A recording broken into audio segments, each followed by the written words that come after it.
My name's Claude Oliver, and my family's been touched by cancer.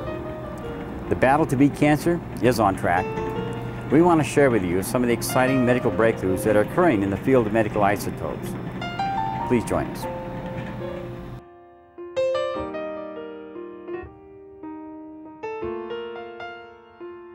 Over 1,500 cancer patients die every day in the United States. That's the equivalent of 5 fully loaded 747s crashing with no survivors. That's a national epidemic.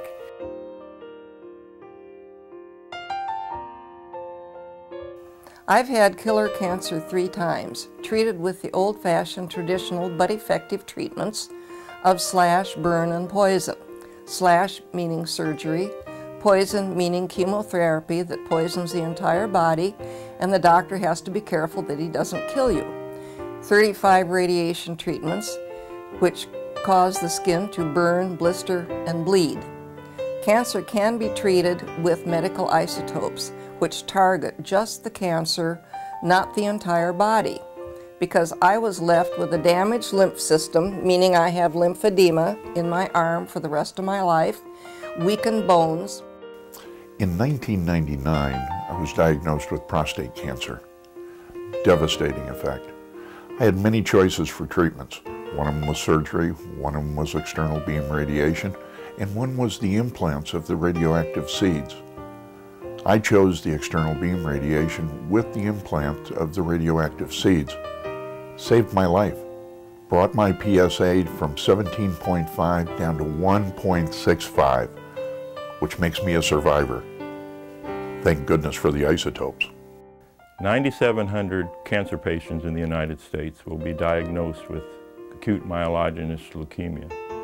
This is an extremely serious disease that, with a high fatality rate for both adults and children.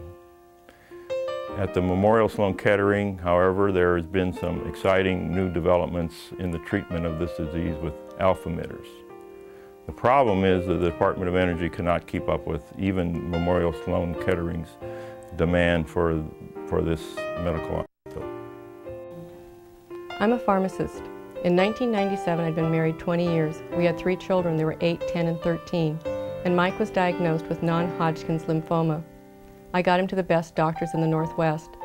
Doctors responsible for Fred Hutchinson Research Center, and we started him on chemotherapy. Only it was the same chemotherapy we used back in my residency, and 6 months later, it was failing, just like it would have in my residency. Then I heard of medical isotopes, and I looked at the research. This research increased Mike's odds by 300%. I made phone calls. I talked to everyone. I wrote letters to find out that medical isotopes are too rare.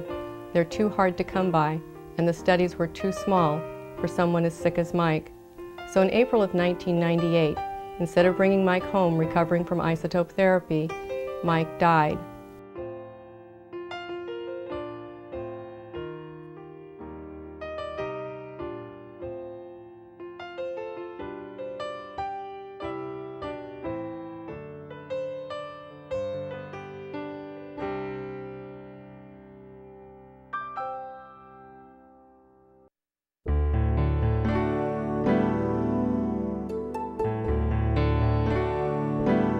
For many years, nuclear medicine has been primarily a diagnostic science.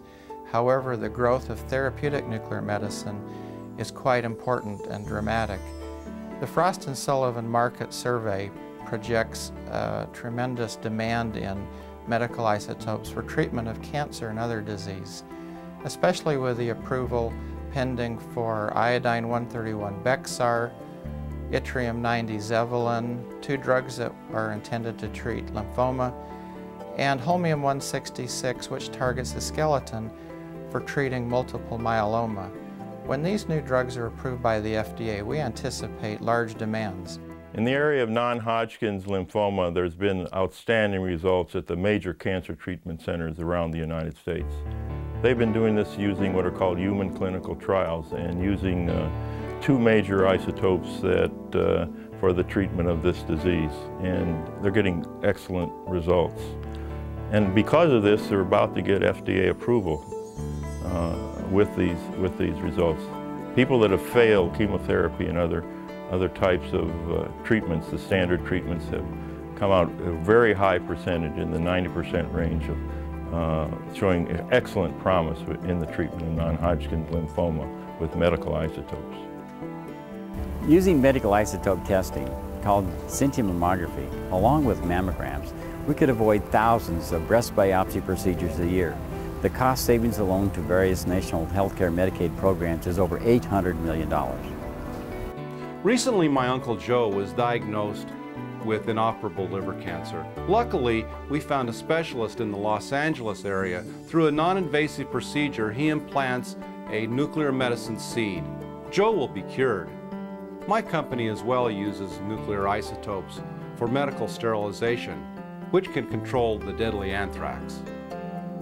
This is the tip of the iceberg. There are many more applications that will save lives, improve the quality of life for cancer patients, and save millions of dollars. So what's the problem?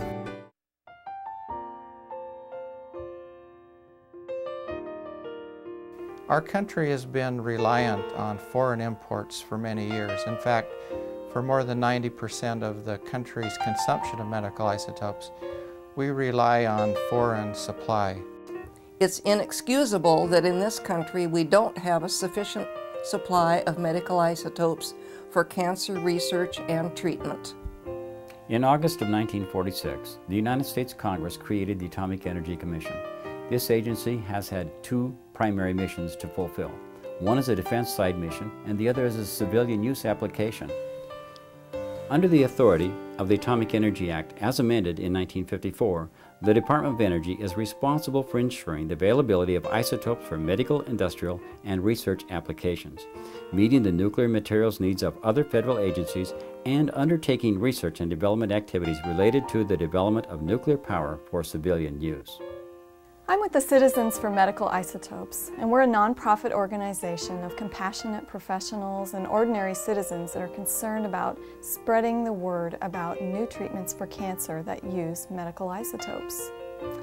You know, if you were to ask anyone around you, what is a medical isotope? Most likely they wouldn't know what you were talking about. But if you ask them, what is cancer? Well, that they've heard of.